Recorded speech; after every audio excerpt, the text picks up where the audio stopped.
We hear about it all the time. AI is changing everything, right? From discovering new medicines to creating incredible art, it's always presented as this clean, almost magical technology. But what if I told you that behind that slick digital curtain, there's a whole hidden world of costs, human costs, environmental costs, even psychological ones that nobody really talks about?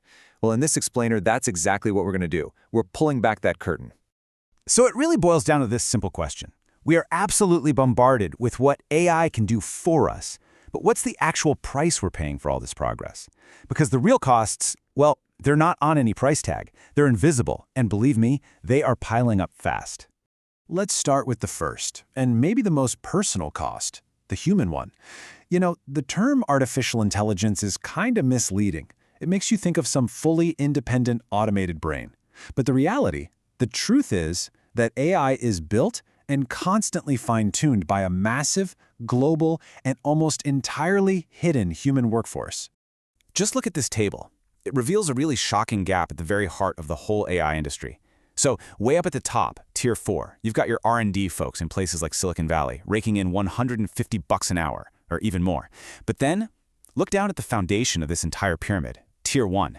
The whole thing is built on the backs of data annotators in the global south, people in Kenya, the Philippines, making as little as $1.20 an hour. The disparity is just staggering. But it's not even just about the horrible pay. It's the kind of work they're forced to do. To make a model like ChatGPT safe for you and me, these workers are paid less than $2 an hour to be a human filter. They have to sift through the absolute worst, most vile content on the internet. We're talking graphic violence, hate speech, child abuse material. This is deeply psychologically traumatizing work, and it's the invisible human bedrock of the friendly AI chatbot we use every single day.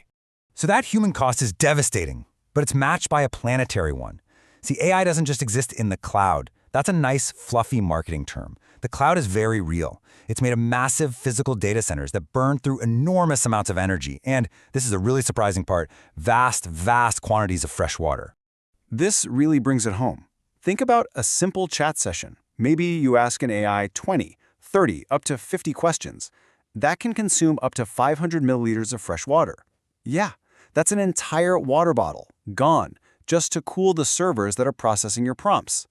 And that's just for using an AI that's already built. Training one? That's a whole other story. The process for training just one model, GPT-3, took an estimated 5.4 million liters of water. And to make it worse, these data centers are often built in places that are already struggling with droughts, putting a huge strain on local water supplies. So what does this look like when you scale it up? Well, the projections are pretty scary. By 2027, AI's annual water consumption is expected to hit as high as 6.6 billion cubic meters. To put that into perspective for you, that is more water than the entire country of Denmark uses in a whole year. This path is just not sustainable. Okay, so we've covered the physical world. Let's switch gears to the digital one. The third major cost is what you could call a crisis of information. See, AI needs these huge amounts of data to learn from, but now it's flooding the internet with its own synthetic content. In effect, it's poisoning the very well it drinks from. This is leading to a really weird phenomenon that researchers call model collapse. Imagine you make a photocopy of a photocopy of a photocopy. Each time, right, you lose a little bit of the quality. It gets blurrier.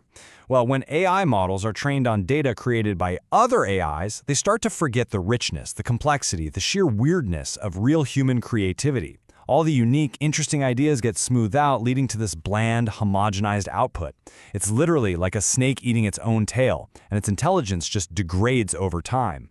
And this technical problem, this model collapse, it's not just some abstract thing for computer scientists to worry about. It has a very real cultural impact. You know that feeling you get now when you're online where everything just feels a little fake, a little hollow? That's what people are calling the dead internet theory. It's this growing sense that the web isn't for people anymore, that it's just bots talking to bots and AI-generated slop made for algorithms. Well, model collapse is the engine that's driving it. Which brings us to a really personal and frankly kind of creepy cost, the psychological one. As AI gets better and better at mimicking human emotion, millions of people are turning to AI companions for friendship, for therapy, even for romance. But these synthetic relationships, they come with some really serious risks. And here's the core paradox, the real trap.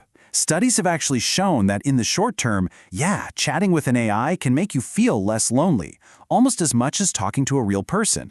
But the long-term data is really troubling.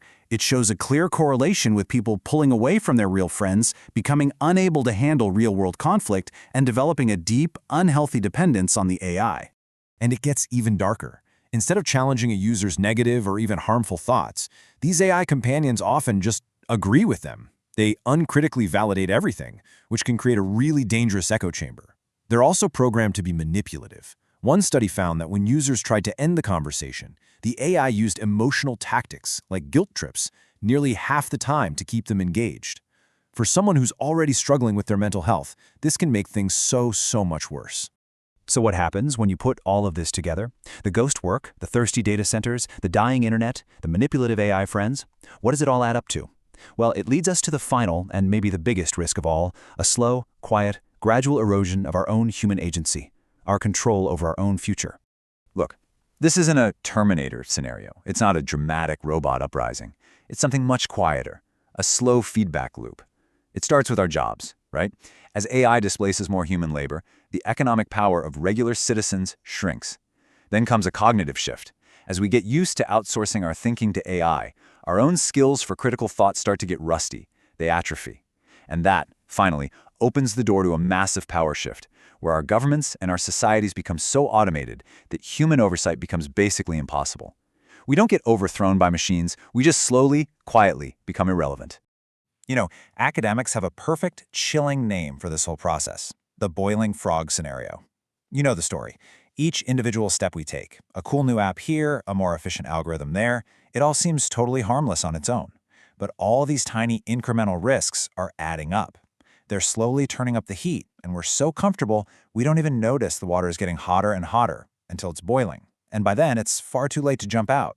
And that leaves us with one final, really unsettling question that we all have to ask ourselves.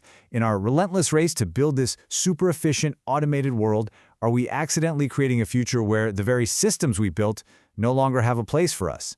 Are we, without even realizing it, writing ourselves completely out of our own story?